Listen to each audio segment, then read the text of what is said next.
Hey guys, what's up? This is your boy Rick coming with another unchurched video of something that's been really on my mind over the last couple of days, and I just had to talk about it. This is just something that's been happening with Hurricane Harvey and Pastor Joel Osteen, entitling this kind of why the church needs to get more practical.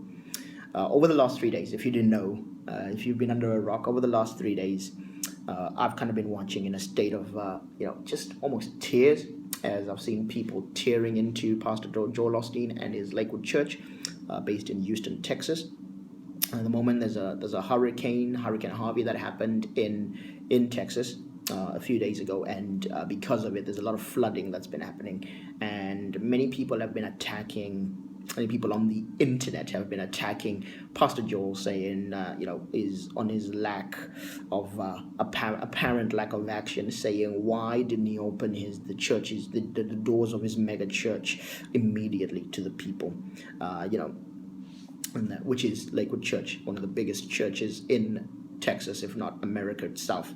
So it's worth noting that the internet are just a lot of people who are chatting some things on Twitter and Facebook, having their voice amplified by media and social media memes, viral memes that go around, on the internet. Unfortunately, 3 days is an eternity, and I do think that Pastor Joel and his team could have said something earlier, but now it doesn't even matter. The online jury has just come up with their verdict, saying, "Oh, that's too little, too late."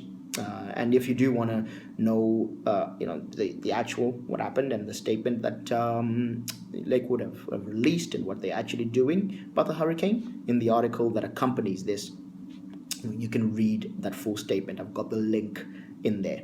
But this, however, isn't what I'm here to talk about. This video and the article that I've put with it, because I'm always putting articles next to my videos, is for Christians in churches. It's for my tribe. I have a heart for my tribe. I'm here to give a warning. I'm here to give a warning that these kind of occurrences are going to continue to happen. It's not going to stop with Joel Osteen. Because if Joel Osteen, the most pristine of us, the guy who tries to keep his image so spick and span, the guy who is so careful to craft his image, if they can get him and they can come after him, they're coming after us too. We have to do something in order to regain our relevance and stop ourselves from becoming irrelevant in the 21st century. Then this, unfortunately, will make us become the target of frustration and anger. But more importantly, I'm making this video because we need to do something now in order to get back to being God's representatives on earth, which is what God did, which is why God put us on this planet, to help a helping world. I'm reminded of a verse, that's something that Paul said in Romans, where Paul said, "The creation is waiting in eager expectation for the children of God, for the sons of God to be revealed." Now, by the way, this is a video for Christians, so if you're non-Christian, I know I got a lot of non-Christian followers, don't worry, if you don't get this, you can go out. I ain't mad at you. I got a Rick Matsoko page that I keep for stuff, my main page. This one, though, is unchurched page, is for people in my tribe, because I want guys to see this. I want you guys to understand this. What we're seeing here is a frustration that the created earth, and that includes non-Christians, are feeling because of a result of being kind of confronted by problems, complex problems that they don't know how to solve. So the problems that the 21st century is presenting to politicians, to leaders, to financiers, to economists, to business leaders, some of them, they're not even qualified to solve. And so what happens here is that the anxiety and frustration that they feel when we, the people who have God in us, who claim to have the creator of the universe inside us, if we are just being irrelevant too, they can bring out that frustration and anger and use it as a cover to try and point fingers and direct that anger that everyone is feeling towards us. And this, unfortunately, will keep happening if we continue to separate ourselves into a spirituality in a world that is physical and tangible. The world, guys, is physical and tangible. Oh, my page, Unchurched, exists for this thing because I'm trying to show you and I'm trying to reason with Christians, sometimes in tears. I'm trying to reason to us that, guys, it's while being spiritual is important, converting our spirituality into things that are going to help the earth is much more important for our existence on earth. Now, spirituality is important for going to heaven, but we are not in heaven right now, are we? We are on earth. While God is spiritual, He has given us a physical body, and He has given us a physical body so that we can act on His behalf on the planet, being His hands and feet towards this land, solving challenges, helping hurting families, protecting nature, eliminating poverty, generally doing good. That is why Jesus came. It says in the Bible that Jesus went around doing good. God Himself, when He became man, when He gave Himself a physical body, one of the things He did was do good. He didn't just preach, He did good. So, I'm not talking about holding prayer meetings for flood victims here. Let's ask a question. Who is going to be more useful to a victim of the hurricane, a homeless victim of the hurricane right now? You with your little post saying, praying for Texas, or Kevin Hart and his celebrity friends who are even right now starting a challenge where they're giving £25,000 of their own $25,000 of their own hard-earned cash towards the flood victims. Because you can say all you want about prayer, I'll pray for you, but that's not going to feed a child who is hungry right now. Or is it these people who are getting into their trucks and driving into the area to just go and help people? And it reminds me of this thing that James said, where he says, show me your faith by your deeds, and I will show you my faith by what I do. You see, God, but also the world, are getting tired of religion, guys. Faith that's just been turned into dogma and it's lost its relevance, in this world, is what I feel is religion. Religion is that faith that's just become dogma and rules and regulations, pontifications, like sanctimonious sermons. But faith that stands up to injustice, faith that brings wisdom to complex modern problems, faith that works hard to alleviate the suffering of many, that faith is attractive. And that faith is a much more useful evangelism tool than you going to stand in your local, square and, tell people that they're going to hell. Trust me, it is. Especially if that's not what you're called to do. You see, if you think you're safe because you're not Joel Osteen, and some of you are even like kicking Joel Osteen while it's down, you're going in there and putting your own foot in there. Christians don't know. I'm watching you. I know you. You guys are doing it too. You're in for a surprise in the not too distant future. I think the persecution of the church it's not going to come out of nowhere.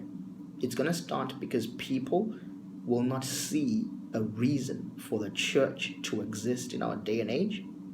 And in this video, I want to just say to you guys that we have to get back to relevance. Now, as I finish this, I'm just going to give you some practical tips because I always, I'm trying to be relevant to you, give you practical tips. It's not just going to be some sermon, some teaching, something from a pulpit. No, some things to do. And in fact, once you know these, I'd rather you be doing it rather than trying to let's go to church and do more things. So, practical steps. Number 1, Stop speaking Christianese and start relating to people in a language they can understand. We all know that it all starts with the word. All these things that we're doing, it starts with a word. It starts with saying something. But if you're just speaking and all you do is quote chapter and verse, speak in words that people who have not been in church for more than 2 years don't get, and you're trying to speak to even your non-Christian friends like that, no one's going to get you. Everybody's just going to be like, what? Do you know, take out chapter and verse. When you're trying to, I see all these things where you're trying to be like on Facebook saying, oh yeah, and you're just, every status that you have is a chapter and verse. That works well when you're speaking to non-Christians, but if you're solving the problems of the world, no. Take that out. Start talking like normal people. Why don't you start talking like normal people? People will only listen to you when you do that. Learn it. Do the work. Do the hard work. I do the hard work of turning like ideas. Anyway, okay. Number two, begin to turn the prayers, the worship songs, the Bible verses, all those sermons, the prophecies that are inside you, start turning them into and converting them into projects, into companies, into initiatives, into charities, into goods and services that will help people.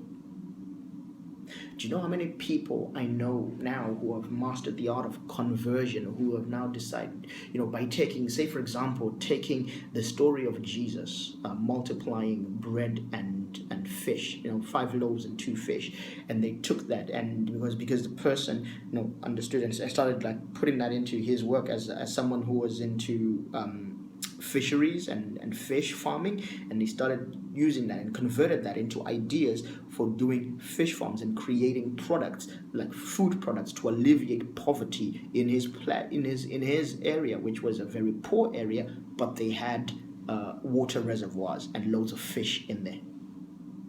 This is what I do when I'm doing these videos. I take extra time to convert a chapter, a verse of the Bible or whatever, take it up, deconstruct it, take the ideas, like translate them into language, because my thing is words. I work with words, and I look at the language, that what language is going to be attractive to non-Christians, what language is going to work with a certain community, what language is going to work with them. This unchurched video is I look at what language is going to work to Christians, so I know that if but it's about converting, it's about turning all these things into actual relevant stuff and helpful stuff for this century. Number 3, what's the third step that I advise? The third step I advise is that you reassess the time and resources that you allocate to church activities. Now, this is something that's really true, especially for my Black Christian people I know and audience, like that we are spending upwards of 3 nights, 4 nights, 5 nights at church a week, doing church activities and not actually getting into the calling that God gave us. If you are involved in religious activities for all of your spare time, so outside work and your family, all you ever do are religious activities, then you are not using your time wisely, my friends. I'm afraid to say it, you're not using your time wisely. Oh yeah, you may be helping your pastor achieve his destiny, but you're not doing anything for your destiny. And are you telling me that God didn't give you a destiny? Some of that time is maybe half, time you're spending in all-night prayers. Every week you go to an all-night prayer. If you halved some of that time and then took it to converting whatever inspiration, anointing, goosebumps that you're getting from that all-night prayer into your work and into the work that God called you to do, and this is where you need to spend time understanding what God called you to do, then spend that time finding your purpose, finding your calling according to finding what your destiny is according to God. Even did not God say to you that, before I formed you in your mother's womb, I knew you? He gave you a calling back then. And the fourth step, which even follows on from this, is that you need to build a platform that expands God's kingdom in the earth, and it doesn't need to be churchy. Too many times we think that it should be all our things, our callings should be things that go with church, but no. Do you know that only about 2% of us are called to a fivefold ministry, to be directly in fivefold ministry employed by a church? The rest of us are supposed to go out and are called to some sector of this world, to bring healing to that sector, to bring restoration to that sector, to replenish that sector, and to bring that sector under the control and the authority of the principles of God Almighty. But all we think is that we should be out there in the church and doing churchy things. No. You can build your platform, whether that's a company, whether that's a charity, whether that's a online platform and a brand, whatever that is, that expands God's kingdom. So guys, you know what? Go out there now, and in the words of the prophet, the amazing prophet Michael Jackson, we should go out there and heal the world. Because the truth is, this is something that happened in Matthew chapter 5. Jesus talks about us being salt preserving the food. For salt is a preservative, and we are a preservative of this earth. But Jesus gave a warning and said, if salt has lost its saltiness, what good is it but to be trodden underfoot?